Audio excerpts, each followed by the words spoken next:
Сәлем достар, біздің YouTube арнамызға қош келдіңіздер.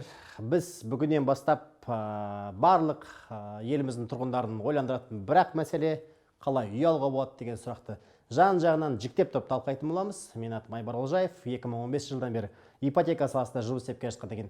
Әрине маған күн сайын телефон қоңыраулары шалынады. Достарым, таныстарым болсын, басқа адамдар болсын, бәрі қоңырау шалғанда бірақ сұрақ қойылады.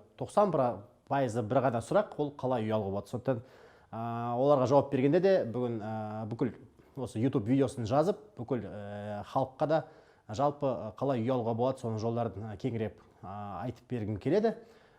Біз басқа да видеоларымызда өзіміздің осы видеоның сипатының астына сілтемелерге жүктейміз. Сондықтан бізге жазылыңыздар, бізге қоңыраушаны басыңыздар, және біз айтып жатқан жаңа видеолар туралы ақпаратты ылғи алып отырыңыздар. Сондықтан кеттік. Ал енді бүгін қалай үй аламыз деген сұрақты талқылаймыз дедік. Қалай үй аламыз? Қалтаңызға ақша болса, ешқандай проблемасы жоқ. Барасында сатып аласыз.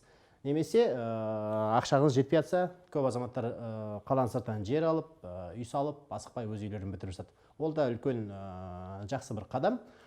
Бірақ соңғы кездері әсіресе қаланың ішіне көшу мәселесі тұрған кезде көптеген азаматтар ипотекаға жүгініп жатады. Өйткені ипотека қазір үй алудың бірден бір жолы ғана болып қалды. Себебі бәрімізде әрине алғашқы жарнаға жететін ақша жиналса да, үйді толықтай сатып алатын ақша жоқ. Сондықтан біз ипотекаға жүгінеміз.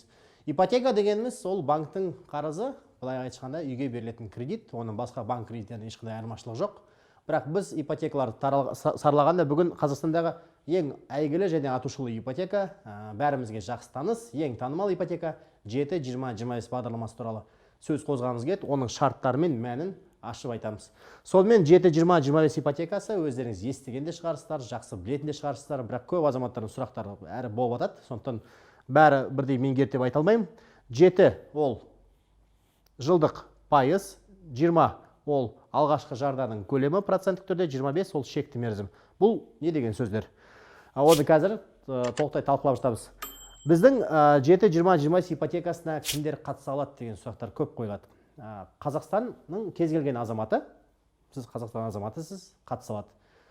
7-20-25 ипотекасы адамды әлеуметтік жағдайына, немесе оның жұмыс орнына, немесе ол жағдай ауыр ма, әлеуметтік аз қамтылған топтарға жатама, олай ешқашан бөлмейді. Егер сіз жұмыс істеп жүрсеңіз, сіздің ресми айлығыңыз болса, сіз Қазақстан азаматы болсаңыз, сіз 7-20-25 бағдарламасына қатыса аласыз. Сондықтан осы сұраққа біз жауап бердік деп ойлаймын.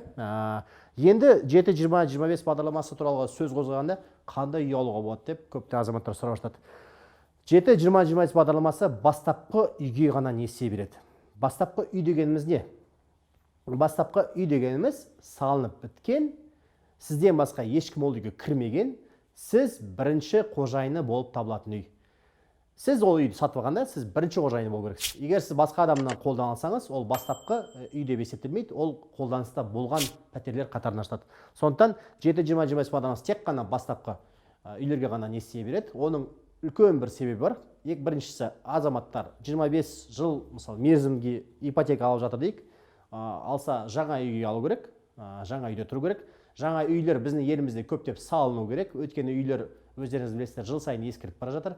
Құрылыс компанияларына үлкен серпін керек. Олар үйлерді салғанда кейін оны азаматтарды сатып алатынын білу керек. Сол үлкен экономикалық бізге айналып серпін беру арқылы азаматтардың мәселесі шешіледі. Екіншіден ипотека нарығы дамиды. Сонымен бірге біздің құрылыс саласы жандана түседі. Және біздегі жалпы еліміздегі үйлер жаңаратын болады. Қандай үйлер алуға болатынын біз айттық, бастапқы жаңадан салынған үйлер. Бірақ олар мысалы біз керемет бір элиталық үй ала аламыз ба? Немесе таунхаус болсын, коттедж болсын. Жоқ, 7-20-25 бағдарламасы байлардың мәселесін шешуге емес, жалпы орта жағдайы бар азаматтардың өзі орта былай қарасақ кірістілігі бар, әйтеуір үйі жоқ, бірақ өзі жұмыс істейтін азаматтардың мәселесін шешуге арналған. Сондықтан бағалар шектелген. Мысалы Нұр-Сұлтан, Алматы болсын, Атырау болсын, Ақтау болсын, Шымкент болсын, ол қалаларда сіз 25 миллионнан артық, бағасы одан артып кететін үй аламайсыз. Ал Қарағанды қаласында 20 миллион, басқа өңірлерде 15 миллионмен шектелген. Оның үлкен бір себебі, жаңа өзім айтып кеттім, біз 7-20-25 бағдарламасы ауқатты азаматтарға емес, қарапайым азаматтарға арналған. Екіншіден, бағаның шектен тыс қымбаттап кетпеуіне үлкен осы арқылы бір кедергілер қойылады.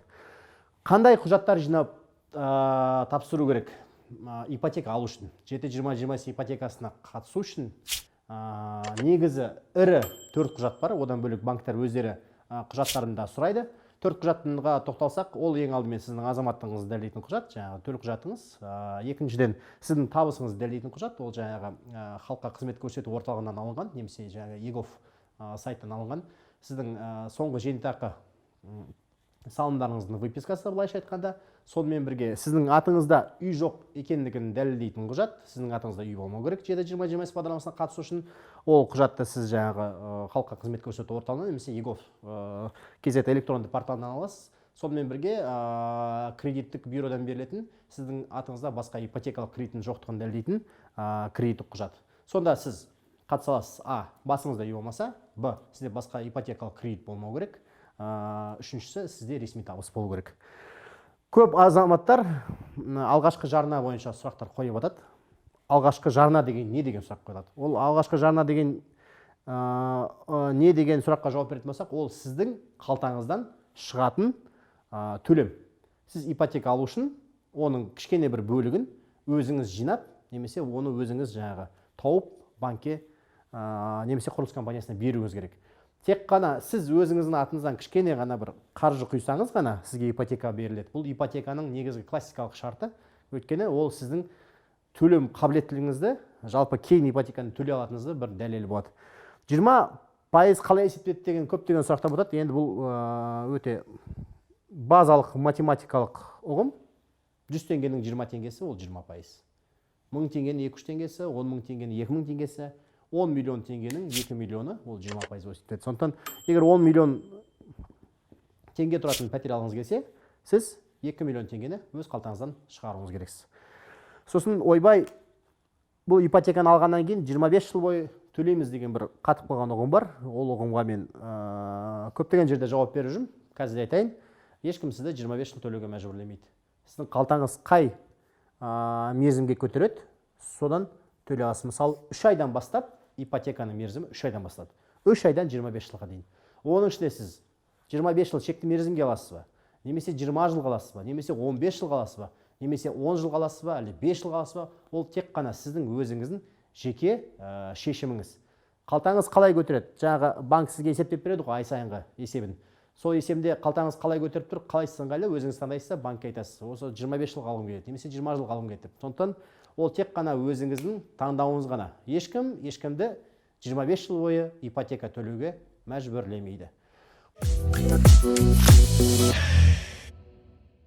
Достар, 25 жыл төлеу туралы айттық, бастапқы үй туралы айттық. Жалпы мерзім ол тек қана сіздің өзіңіздің жеке таңдауыңыз. Мен өзім жеке ипотека маман ретінде өзім сізге бір құпия кеңес беріп қояйын. Мен мысалы 25 жыл қалмас едім үйді. Себебі көп жерде есептегенде 20 жыл мен 25 жылдың арасы бар жоғы 10-15 мың теңге, немесе 15-20 мың теңге болады да. Ол үшін 5 жылға созылу қажет жоқ. Оданша 15 мың теңге айына көбірек төлеп, жаңағы ипотекадан барынша тез мерзімде құтылу керек. Бұл не үшін қажет? Себебі мерзім неғұрлым аз болса, соғұрлым оның үстіне артылатын пайыздар да аз болады.